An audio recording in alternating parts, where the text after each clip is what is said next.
आपका बड़ा अच्छा सवाल है कि स्टैम्प पेपर को कैसे पकड़ा जा सकता है। तो इसको यूँ समझते हैं कि स्टैम्प पेपर 2 तरह के होते हैं और ये सवाल आपका जुड़ा हुआ है उन्हीं नॉइक्स के साथ जो स्टूडेंट्स को आ रहे हैं और स्टैम्प पेपर के हवाले से भी आ रहे हैं।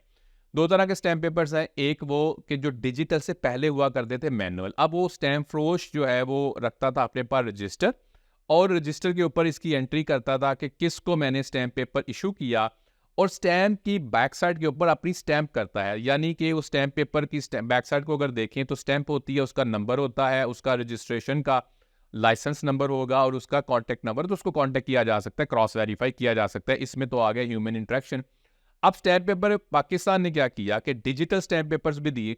इन डिजिटल स्टैम्प पेपर्स को आप जाके बाय करते हैं बैंक से। अब बैंक से जब बाय किया तो इसको ऑनलाइन जाके वेरीफाई भी किया जा सकता है, आप भी बैठ के इसको वेरीफाई कर सकते हैं।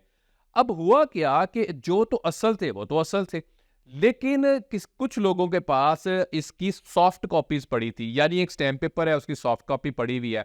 अब आप आए, अब एक बंदा जो ए है वो आया, पर्सन ए ने आके कहा कि मुझे स्टैम्प पेपर के ऊपर ये वाली तहरीर चाहिए या स्टेटमेंट चाहिए।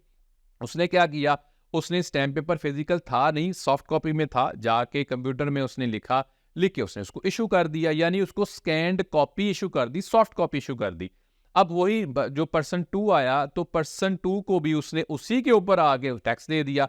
अब स्टैम्प पेपर एक ही चल रहा है सॉफ्ट कॉपी में, लेकिन टैक्स डिफरेंट है। तो भाई इसकी जो प्रोडक्शन है उसके अंदर इनकंसिस्टेंसी या इरेगुलरिटी आ चुकी, इसी के चीज के ऊपर नॉइक भी आ रहा है कि एक तरह के 2 स्टैम्प पेपर हैं। इसमें मुझे एक पंजाबी का लतीफ़ा याद आ गया और लतीफ़ा ये स्टेज ड्रामे का था। उसने कहा कि मैंने एक दफ़ा कारोबार शुरू किया, कहता कारोबार ਦੇ ਵਿੱਚ ਮੈਂ ਕੀਤਾ ਕਿ ਮੈਂ ਜਾ ਕੇ ਕਿਸੇ ਦੇ ਘਰ ਦੇ ਵਿੱਚ ਸੱਪ ਛੱਡ ਦੇਣਾ। ਮੈਂ ਉੱਥੋਂ ਲੰਘਦੇ ਹੋਣਾ ਤੇ ਲੋਕਾਂ ਨੇ ਰੌਲਾ ਪਾ ਦੇਣਾ ਸੱਪ ਆ ਗਿਆ, ਤੇ ਮੇਰੇ ਹੱਥ 'ਚ ਬੀਨ ਵੇਖ ਕੇ ਉਹਨਾਂ ਨੇ ਕਹਿਣਾ ਕਿ ਬਈ ਤੁਸੀਂ ਲੱਗਦਾ ਸੱਪ ਨੂੰ ਫੜ ਸਕਦੇ ਹੋ, ਆ ਕੇ ਜ਼ਰਾ ਸੱਪ ਫੜੋ। ਇਹਨੇ ਕਹਿਣਾ ਮੈਂ ਇੰਨੇ ਪੈਸੇ ਲਵਾਂਗਾ ਔਰ ਸੱਪ ਫੜ ਲਵਾਂਗਾ। ਇਹਨੇ ਕੀ ਕਰਨਾ, ਇਹਨੇ ਜਾ ਕੇ ਬੀਨ ਵਜਾਣੀ, ਸੱਪ ਜ਼ਾਰੀ ਗੱਲ ਇਹਨੇ ਪਾਲਿਆ ਤਾਂ ਇਹਨੂੰ ਪਤਾ ਹੁੰਦਾ ਇਹ ਜ਼ਹਿਰੀਲਾ ਨਹੀਂ ਹੈ, ਇਹਨੇ ਸੱਪ ਨੂੰ ਫੜ ਲੈਣਾ ਔਰ ਉਹਨਾਂ ਕੋਲ ਪੈਸੇ ਲੈਣੇ। ਇੱਕ ਵਾਰੀ ਕੀ ਹੋਇਆ ਕਿ ਇਹਨੇ ਸੱਪ ਛੱਡਿਆ ਔਰ ਸੱਪ ਜਿਹਦੇ ਘਰ ਛੱਡਿਆ, ਇਸ ਤਰ੍ਹਾਂ ਹੀ ਲੋਕਾਂ ਨੇ ਰੌਲਾ ਪਾਇਆ, ਉਹਨੇ ਕਿ ਆ ਕੇ ਸੱਪ ਫੜੋ। ਇਹਨੇ ਬੀਨ ਵਜਾਈ ਤੇ ਇੱਕ ਦੀ ਬਜਾਏ 2 ਨਿਕਲ ਆਏ। ਉਹਨੇ ਕਿਹਾ ਭਾਜੀ ਸੱਪ ਫੜੋ, ਉਹਨੇ ਕਿਹਾ ਭਾਜੀ ਤੁਸੀਂ ਆਪਣਾ ਫੜੋ, ਮੈਂ ਆਪਣਾ ਫੜਨਾ ਵਾ।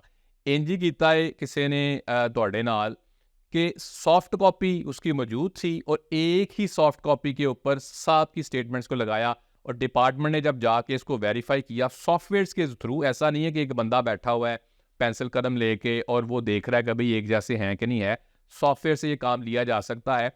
सॉफ्टवेयर के थ्रू उसने जाकर देखा तो एक जैसे, एक से ज़्यादा शायद निकल आए स्टैम्प पेपर्स, तो इसी वजह से स्टैम्प पेपर को पकड़ सकते हैं। अगर तो ओरिजिनल है और उसका जो प्रोडक्शन है उसमें कोई इरेगुलरिटी नहीं है, बिल्कुल थ्रू प्रॉपर चैनल से आया है, स्टैम्प पेपर तो ओरिजिनल है, उस पर सेल डीड भी की जा सकती है, उस पर किरायानामा भी लिखा जा सकता है, यानी रेंटल डीड की जा सकती है। दैट्स पर्सनल और प्राइवेट कॉन्ट्रैक्ट, उसको तो डिस्प्यूट नहीं किया जा सकता।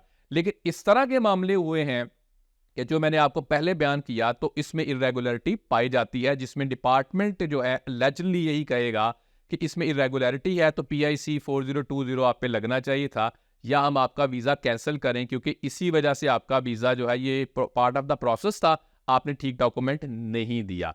आपका कोई सवाल है, कमेंट है, क्यूरी है, आप कमेंट कर सकते हैं। Follow for more. Thank you.